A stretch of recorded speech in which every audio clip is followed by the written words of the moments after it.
La semaine dernière, j'ai construit cet avion radiocommandé à décollage et atterrissage verticaux. Mais c'était la partie facile. Cette semaine, nous devrons mixer et stabiliser gyroscopiquement pour aider l'avion à voler. Passons d'abord en revue les commandes de l'avion. Donc lorsque l'appareil est en vol horizontal, les moteurs seront inclinés horizontalement et nous aurons les commandes principales d'un avion classique. La profondeur gère le tangage, les ailerons le roulis et la poussée différentielle contrôle le lacet tout en fournissant la poussée. Mais lorsque l'avion est en vol stationnaire, les moteurs sont montés verticalement et certaines commandes ont été échangées. Cela signifie maintenant que la poussée différentielle des moteurs provoque le roulis de l'appareil au lieu du lacet. Cela demande d'agir sur les ailerons plutôt que sur la dérive. L'inclinaison des moteurs contrôlera désormais l'axe de tangage, selon un style bicoptère, comme expliqué dans ma vidéo de présentation, dont le lien sera en description. La profondeur physique contrôle toujours le tangage et les ailerons contrôlent toujours le roulis. Mais ils deviennent presque inutiles si l'appareil est à l'arrêt, car il dévient uniquement l'air venant de l'avant. J'ai aussi dit dans ma dernière vidéo que cet appareil aurait une gouverne de direction physique et non un contrôle de lacet par vecteur de poussée en vol stationnaire. J'ai retiré cela car il n'y avait pas assez de place dans le fuselage pour le cerveau secondaire et les autres composants électroniques. Je suppose qu'il devra juste s'orienter face au vent comme une girouette. Avec mes anciens VTOL radiocommandés, j'utilisais un contrôleur de vol appelé CART KK2 et il fonctionnait avec un firmware appelé OpenAero VTOL. Ce firmware a été écrit par quelques gars sur un forum appelé RC Groups et c'est un firmware vraiment bien documenté. Ils ont écrit un excellent manuel, probablement la façon la plus simple de construire vos propres avions radiocommandés à décollage et atterrissage vertical. Cependant, la carte KK-TTU est proposée dans de moins en moins de points de vente en ce moment. Et, pour une raison quelconque, je n'arrive pas à flasher de firmware sur mon nouveau PC Windows 10. J'ai donc décidé de construire mon propre contrôleur de vol, si on peut dire ainsi. Écrire beaucoup de code Arduino pour faire fonctionner certains mix VTOL. Parce que, pourquoi ne pas essayer de rendre la vie un peu plus compliquée qu'elle ne devrait l'être? Alors, allons-y. Voici un avion construit, prêt à voler. Il ne lui manque qu'un cerveau. Ce contrôleur de vol est destiné aux drones et avions à voilure fixe, mais il ne prend pas encore en charge le VTOL, car ces modèles radiocommandés restent peu populaires. Voici un Arduino Leonardo Micro Pro qui utilise le processeur basé sur le 32U4, ce qui permet d'avoir 5 broches d'interruption pour les 5 entrées de commande. Et enfin, un récepteur, en l'occurrence le récepteur FR Sky L9R, car il peut émettre à la fois un signal S-Bus et des signaux de cerveau individuels simultanément. C'est important car la plupart des contrôleurs de vol actuels n'acceptent que les entrées S-Bus ou PPM, ce qui permet de les relier avec un seul fil. J'ai flashé le contrôleur de vol avec iNav, ce qui m'a permis d'obtenir facilement les commandes stabilisées de roulis, tangage et lacet, puis de les câbler vers l'Arduino. J'ai ensuite câblé la commande des gaz et le canal auxiliaire de contrôle d'inclinaison du récepteur vers l'Arduino. Si je vous ai perdu, pardon, mais je déconseille de construire cet avion si ces termes vous sont inconnus. Dans tous les cas, je vais essayer d'expliquer le code Arduino du mieux possible pour vous, les passionnés de programmation. Tenez bon. D'abord, incluez les bibliothèques pour lire les signaux d'entrée et envoyer de nouveaux signaux au moteur et au cerveau d'inclinaison. Ensuite, toutes les variables utilisées dans le code sont listées. Puis les entrées et sorties sont indiquées avec les broches d'entrée attribuées à un numéro de canal spécifique. La section suivante exécute le code Vote Setup lancé une seule fois à l'allumage de l'Arduino. Cela attribue les sorties aux broches désignées de l'Arduino, reliées aux deux contrôleurs de vitesse et au cerveau d'inclinaison. En faisant défiler vers le bas, nous pouvons voir le code Vodeloop, qui est le code principal qui s'exécute lorsque l'aéronef est en vol. Il commence par lire les signaux PWM aux entrées, ce qui signifie modulation de largeur d'impulsion. Et il s'agit essentiellement d'une impulsion numérique qui reste haute pendant 1000 à 2000 microsecondes. Ainsi, une valeur entre 1000 et 2000 est donnée. Cela signifie que le point médian de la commande est à 1500 et par exemple, l'aileron complètement à gauche serait à environ 1000 et l'aileron complètement à droite serait à environ 2000. Cela signifie que le manche d'aileron centré serait à environ 1500. Cependant, pour effectuer les calculs nécessaires au mixage de ces voies, j'ai dû soustraire 1500 à chaque valeur afin que la nouvelle plage soit de moins 500 à plus 500. Et le point médian est maintenant 0. Et cette instruction if est là parce que si le récepteur est débranché, l'Arduino met automatiquement les gaz à 100%. Ne me demandez pas comment j'ai découvert ça. Ensuite, il faut calculer les fondus de transition essentiels pour l'échange progressif des canaux entre les modes de vol. Cela rejoint ce que j'ai expliqué plus tôt. La poussée différentielle des moteurs contrôle le roulis en vol stationnaire, mais le lacet en vol horizontal. Lors du passage du vol stationnaire au vol horizontal, l'Arduino doit diminuer le contrôle des ailerons et introduire celui de la dérive progressivement. On modifie la plage du canal d'inclinaison pour la limiter entre 0 et 1. Ensuite, l'entrée de commande est multipliée par cette valeur ou son inverse, selon le mode de vol activé. Par exemple, en vol stationnaire, disons que cette valeur est 1, donc la valeur de l'aileron multipliée par 1 permet un contrôle total de l'aileron. Lorsque l'avion passe en vol horizontal, la valeur tombe à 0, supprimant le contrôle de l'aileron. Cela réduit proportionnellement ce contrôle pendant la transition, tandis que l'inverse s'applique à la gouverne de direction. Étape suivante, mixer ces valeurs de diminution avec les gaz. Par exemple, pour régler les gaz du moteur gauche, la valeur d'entrée des gaz sera principale. Ensuite, l'aileron est ajouté et la dérive soustraite, tous deux multipliés par 0,2, n'influençant les gaz qu'à 20% de leur valeur. Les additions et soustractions dans cette équation indiquent comment la variable de contrôle influence l'appareil.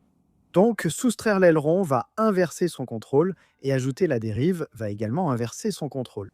Maintenant, le 1500 est ajouté à la fin pour ramener la plage de sortie entre 1000 et 2000, afin qu'elle soit lisible par le contrôleur de vitesse du moteur. Donc disons que les gaz sont à 0% et que les manches de contrôle sont centrées. Cela voudrait dire que les gaz sont à moins 500 et que l'aileron et la dérive sont à 0.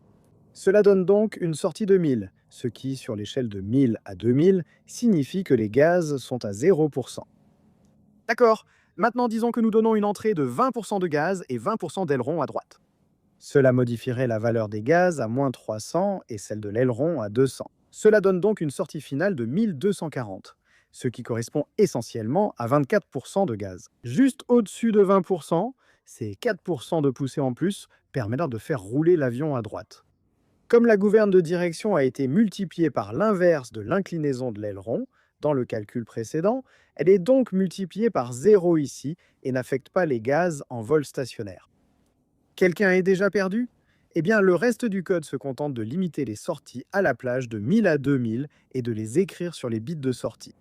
Revenons au matériel. J'ai choisi de contrôler les surfaces directement depuis le récepteur, donc sans stabilisation du contrôleur de vol.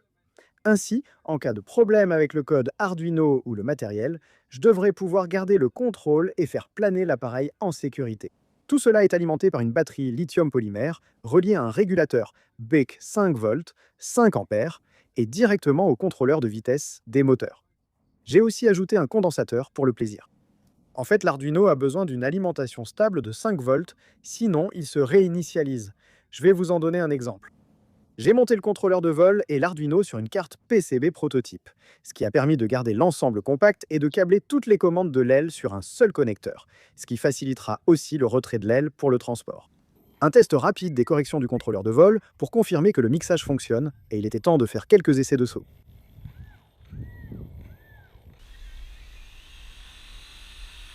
Au départ, il était assez lourd du nez et cet avion réagit beaucoup à la position du centre de gravité.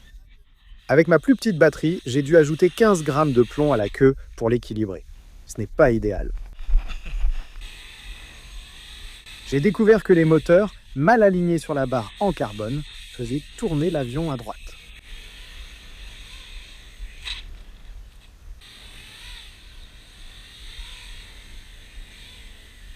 D'accord. Des réglages du support moteur ont résolu le problème, mais j'ai ensuite vu que les valeurs PID du contrôleur de vol devaient être modifiées. Tout semblait bien réglé, puis... C'est pourquoi j'ai dû ajouter le condensateur dans le schéma de câblage précédent. Heureusement, il ne se déplaçait pas à 50 km à l'heure, à 30 mètres de hauteur. Quoi qu'il en soit, c'était l'heure du vol inaugural. D'accord. Donc je suis ici en cette très belle matinée calme et ensoleillée, et c'est l'heure du vol inaugural de ce VTOL. Je pense que le vent vient vers moi de cette direction, alors tournons l'avion. Vérifions toutes les commandes, donc. Profondeur, aileron, et bien sûr, pas de gouverne de direction sur celui-ci, et les gaz. D'accord, je suis assez nerveux. Allons-y, d'accord.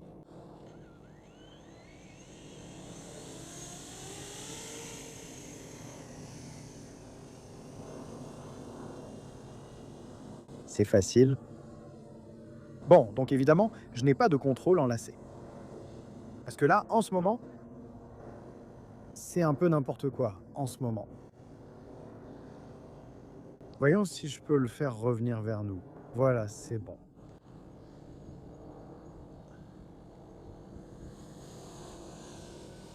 Je suis juste en mode stationnaire. Je maintiens un peu de vitesse vers l'avant pour qu'il garde un certain contrôle en profondeur. Je pense que les moteurs doivent être réglés car ils tournent toujours à gauche. Tu sais, ils sont montés sur cet unique axe en carbone. Je pense qu'un des moteurs doit être tordu ou quelque chose comme ça.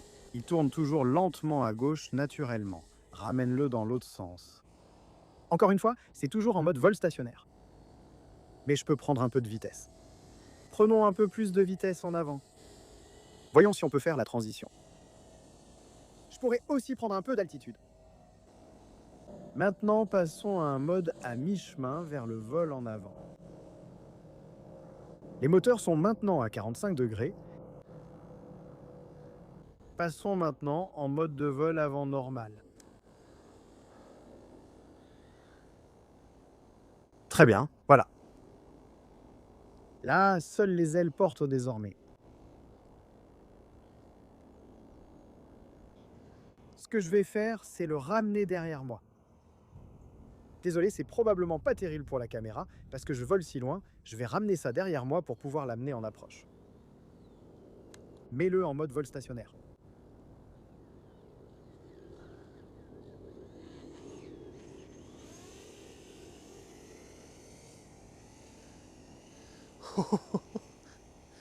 Cet avion est difficile à piloter.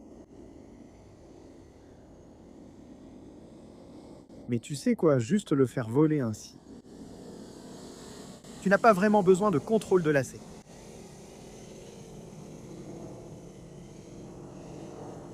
D'accord, faisons une autre transition vers un vol lent vers l'avant. C'était juste. Près de la caméra, je voulais dire, pas du sol, où j'étais vraiment proche. Je ne connais pas l'autonomie de la batterie, mais je n'utilise pas beaucoup d'énergie. Ce que j'apprécie avec cet avion, même sur un court vol, c'est sa grande portance. Je n'utilise qu'environ 25% des gaz. Et c'est en mode horizontal complet, d'un mode à l'autre. Oh, c'était juste. C'était juste, je pense que je dois ajouter un peu d'expo sur le roulis parce que je surcorrige beaucoup. D'accord, ramenons-le pour l'atterrissage. Je devrais sûrement remplacer la batterie. Et ensuite, moi, je vais ajuster certains des contrôles. Donc c'est toujours en mode vol avant complet. Faisons-le tourner. Et passons-le en mode vol stationnaire.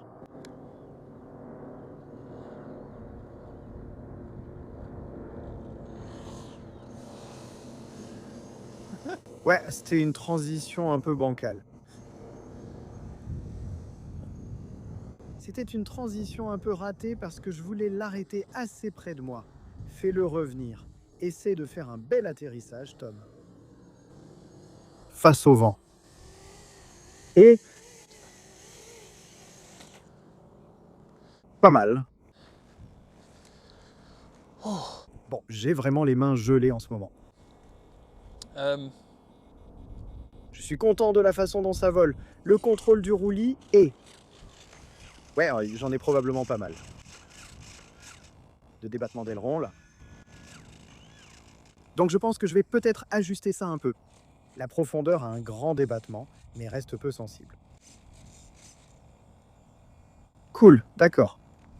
Je vais chercher une autre batterie à l'intérieur et réchauffer mes mains. Ensuite, j'ai ajusté les valeurs du gyroscope et les débattements des commandes, puis poursuivi mon entraînement de pilotage.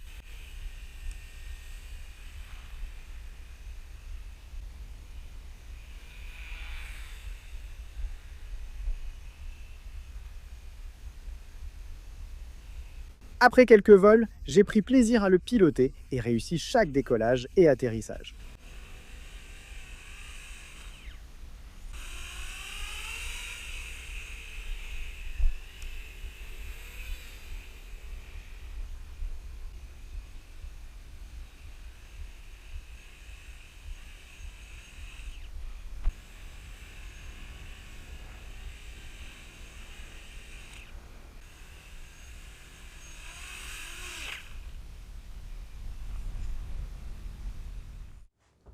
Voilà, la version 4 de l'avion à décollage vertical télécommandé est terminée. Je suis très satisfait de ses performances. Il est bien meilleur que la version 3 car il pèse presque 2 fois moins et a une inertie rotationnelle bien plus faible sans les gros mécanismes d'inclinaison aux extrémités des ailes. La baguette carbone légère à l'arrière améliore le contrôle du tangage. J'ai fait quelques changements depuis le vol inaugural. J'ai fait les queues. Le contrôle de l'ascenseur, juste une simple gouverne. Avant, c'était un peu comme ça, où tout bougeait et pour une raison quelconque, cela provoquait des comportements étranges et imprévisibles. En cabrant, je ne réalisais pas mon manque de vitesse, l'aile décrochait et basculait, comme lors du vol inaugural où j'ai failli toucher le sol. C'est le passage total d'un mode horizontal à un autre. Oh. Ça s'est joué à peu. Abordons maintenant la partie essentielle de cet avion, le contrôleur de vol et le code de mixage Arduino. Il y a 1 à 2 mois et demi, je ne savais pas coder sur Arduino, donc parvenir à faire fonctionner tout cela est vraiment satisfaisant pour moi. J'ignorais ce que sont les broches d'interruption et leur usage pour lire les signaux PWM. Maintenant, je suis sûr qu'il y a parmi vous des gars qui connaissent bien Arduino, pour qui ce code est parfaitement logique et paraît super simple, et je suis aussi sûr qu'il y en a d'autres qui n'ont jamais codé du tout. Cependant, pour moi, c'est un travail assez satisfaisant de configurer ce code et de voir réellement l'avion voler. Idéalement, ce serait bien d'intégrer ce code dans un vrai contrôleur de vol, un contrôleur de vol plus moderne que l'ancienne carte KK2. Cependant, je ne suis pas vraiment sûr de savoir comment écrire ce genre de code. Je ne sais même pas quel type de code ces contrôleurs de vol utilisent. Comme je viens d'apprendre l'Arduino, je ne suis pas prêt à me lancer dans ce domaine pour l'instant. Cependant, s'il y en a parmi vous qui savent comment écrire du code pour ces contrôleurs de vol et qui aimeraient utiliser la méthode de mixage des canaux que j'ai utilisée ici, alors évidemment, vous pourrez trouver mon code. Je le publierai sur GitHub, j'espère. La semaine dernière, j'ai dit que je publierais les fichiers STL de cet avion sur Thingiverse, mais je dois ajouter un avertissement. Cet avion est très difficile à piloter et très difficile à configurer. Débutants en avion radiocommandé, ne construisez pas cet avion. Vous devrez piloter un hélicoptère modèle réduit ou un drone en mode manuel, c'est-à-dire sans auto-stabilisation. Cet avion ne peut pas se remettre à plat tout seul. L'axe de tangage ne semble pas fonctionner de cette façon. J'ai testé l'autonivellement sur mon ancien avion version 3, il s'est écrasé. Donc il ne s'autonivelle pas comme les drones du commerce. Et évidemment, il faudra savoir piloter un avion radiocommandé. Voilà, c'était ma petite parenthèse. Je voulais juste vous prévenir avant que beaucoup d'entre vous n'aillent acheter des pièces pour cet avion et ne puissent évidemment pas le configurer puis le faire voler. Cette vidéo fournit toutes les informations nécessaires aux modélistes avancés pour construire cet avion. Donc si certaines choses ne vous semblent pas claires, comme lorsque je configure le logiciel INAV ou que je flash simplement l'Arduino, si cela n'a pas de sens pour vous, alors s'il vous plaît, ne construisez pas cet avion. Désolé de finir sur une note négative, mais il y a une raison pour laquelle peu ont construit des avions radiocommandés à décollage et atterrissage vertical.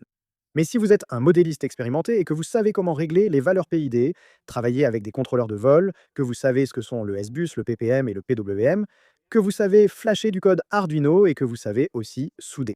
Alors n'hésitez pas à utiliser mes fichiers pour imprimante 3D. Je mettrai un lien vers Thingiverse dans la description ci-dessous. J'espère aussi publier le code Arduino sur GitHub. Pour les 99% restants d'entre vous qui regardent cette vidéo uniquement pour le divertissement, j'espère qu'elle vous a plu.